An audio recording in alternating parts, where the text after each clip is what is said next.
hello guys, ayan, may bago akong na-meet. Si Sisi Koy Rowena. So ayan, Sisi, tanungin kita ha, maging totoo ka ha. Kasi yung mga viewers ko nagtataka sa akin. So,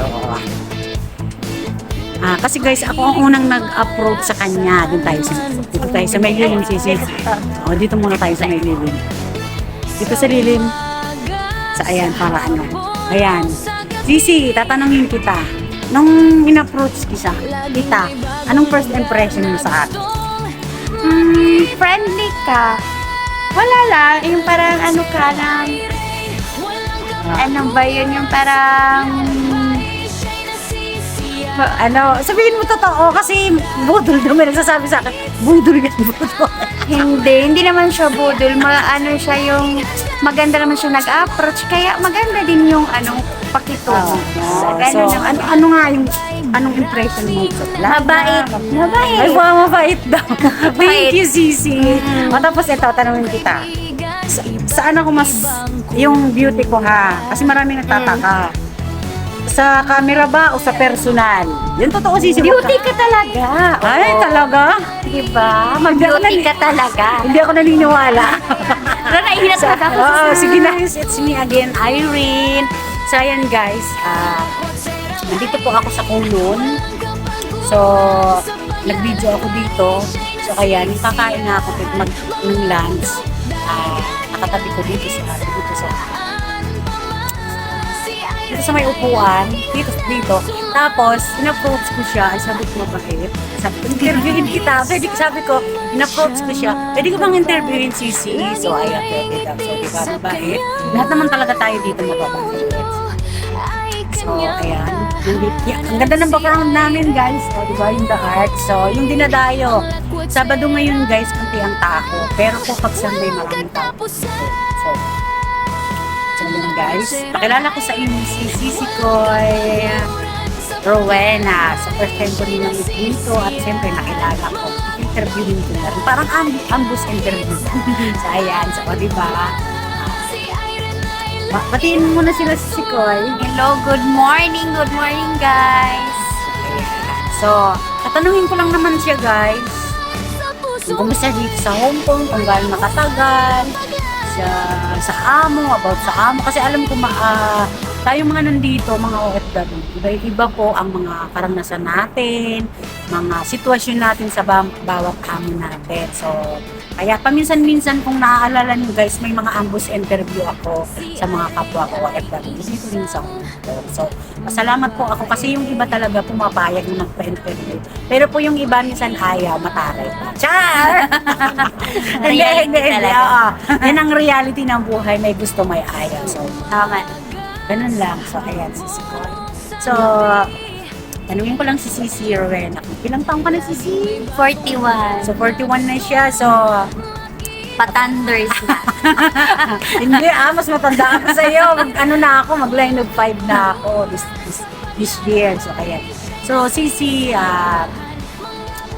ilang taong ka na sa amo? Ngayon, mag-4 months po.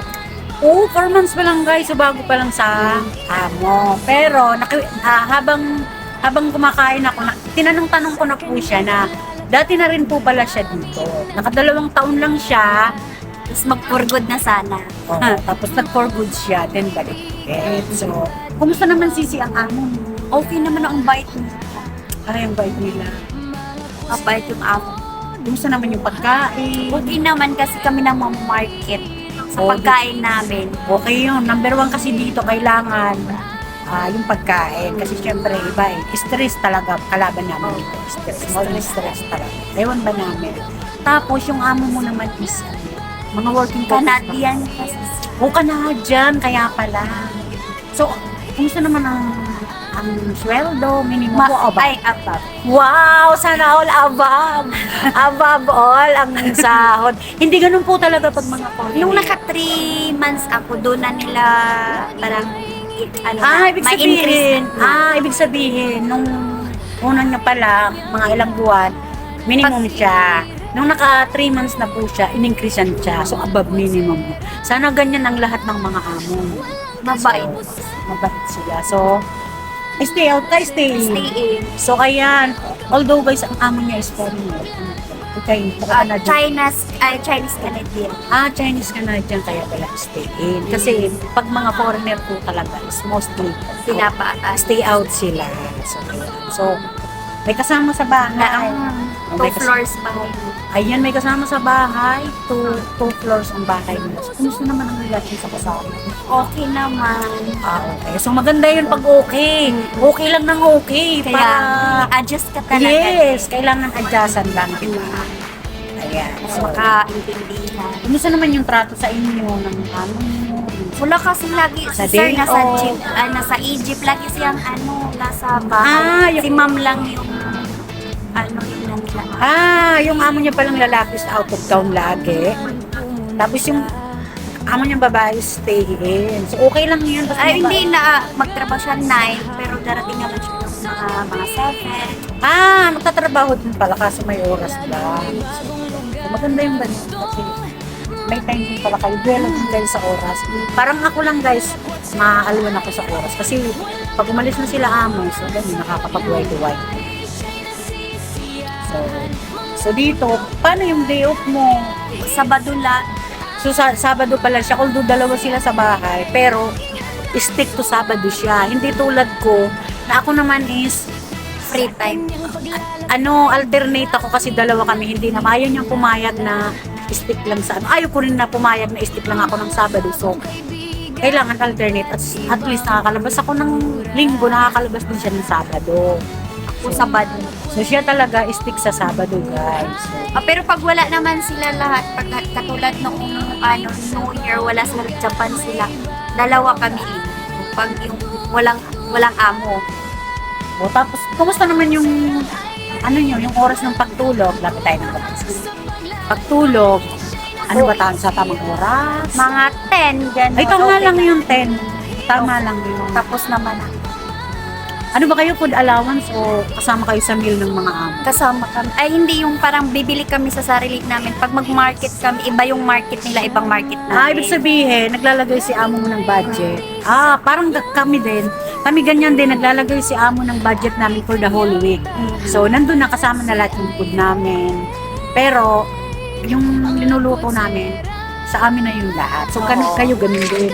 Parang iba yung luto nila, kami gusto namin sinigang. Iba yung luto nila, mga Chinese food. Iba. Iba-iba kami. Kami naman hindi. Kung ano yung pagkain nila, dinner, ganun din yung pagkain natin. Grabe sila sa karne. Mahilig ba sila sa karne? Nakamiss. Mahilig talaga sila sa karne. Kaya kami gulay kami alam mo naman yung tayong magpakbet. Oo. Yun ang mga gusto natin, mga gulay tayo. Nasanay tayo sa gulay. Di ba? Ayan. May mga tumitingin sa amin, guys, tumatawa sila. Parang showbiz lang na ini-interview. Hindi, enjoy lang kasi ganito, kailangan lang talaga mag-enjoy dito sa Hong Kong. So, yung higaan nyo naman, okay Luboldik. naman. Para sa amin sa dito. Luboldik. Tapos may CR kami sa sarili. Sino na una sa inyo? Ikaw rin kasama mo? Kasama, 2 years Ay, siya. Diyos ko pala. Bitirana na. Yung kasama na kasi 10 years, samantalang siya. 4 months 4 months pa lang. Kaya pag medyo nag-a-adjust ka. Malaki pang i-adjust mo sa kasama. Oo, kasi danas ko yan, sis. Pero, okay. Oo, mabait Wala naman. Tapos ano to? Ayan, tapos na tayo dito sa buhay niya. Tsaka, mag-isa ka lang talaga. Simulang dumating ka, mag-isa ka lang lagi. Wala kang grupo. Wala akong grupo kasi pag grupo, magastos. Diba kasi punta doon, bili dito, kain dito, nagbabudget tayo. Kailangan natin ng i-handle ng maayos yung finances natin. Padala lahat. Ayan, diba? Ako rin ganun din mag-isa, pero may mga kaibigan din ako dito, kaya lang, May kapatid ako, may mga hipag ako, pero di kasi kami sinisit ng off. Pagka minsan may together lang kami Parang once get a month together. lang, Oo. ganyan lang. So ayan. So ganun lang pala kasimple ang buhay ni si Rowena dito sa Hong Kong. Tsaka dito lang daw siya. Sabi ko nga, baka makapunta ka ng Central, kinuha niya yung FB account ko. So, kung halimbawa ang day off ko, magkita kami sa Central. Kasi malapit kami. Tapos ito naman, mapunta naman tayo sa buhay may asawa. Ah! Siyempre sa Pilipinas Oo. naman, di ba? Kumusta naman yung anak mo?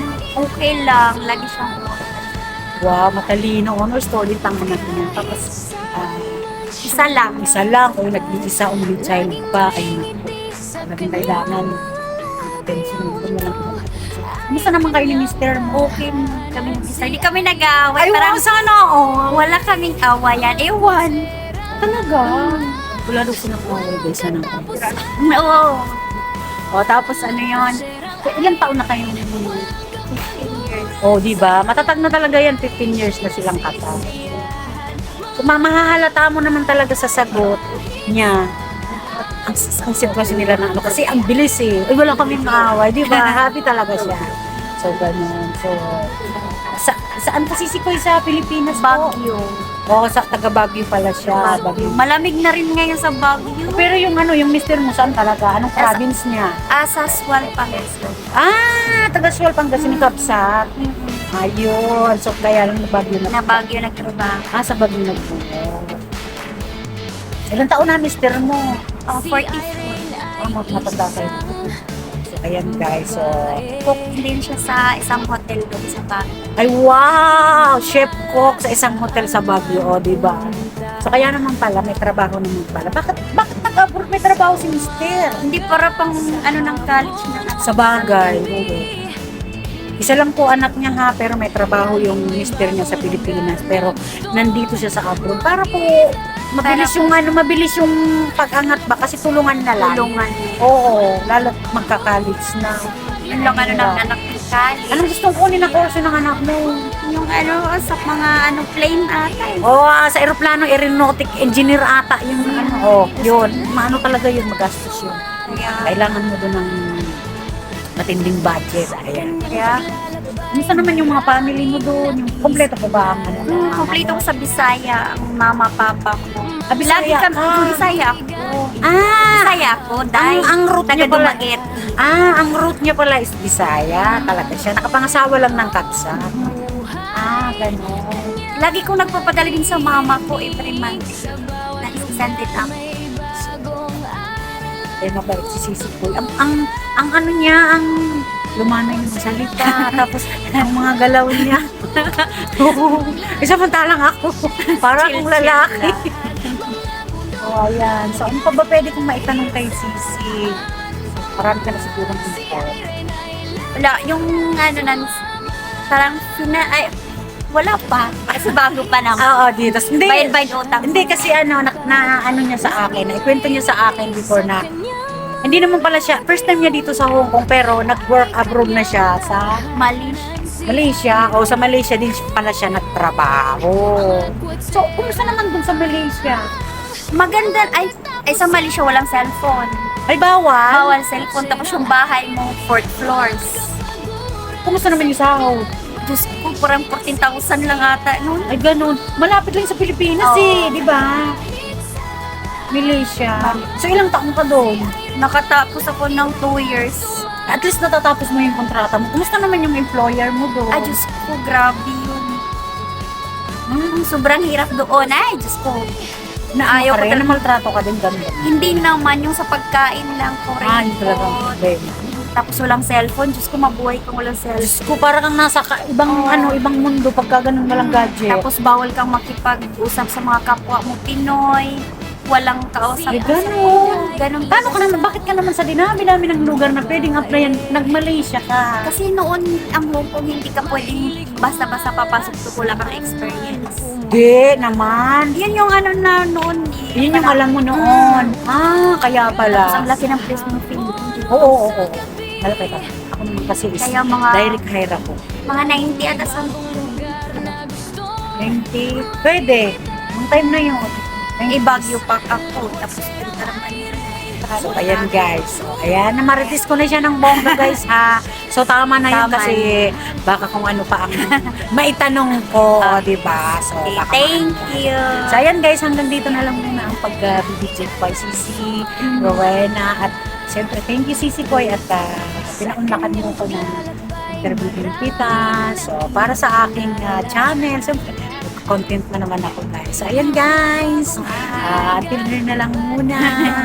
Pag-video ko, thank you po sa support niyo dyan.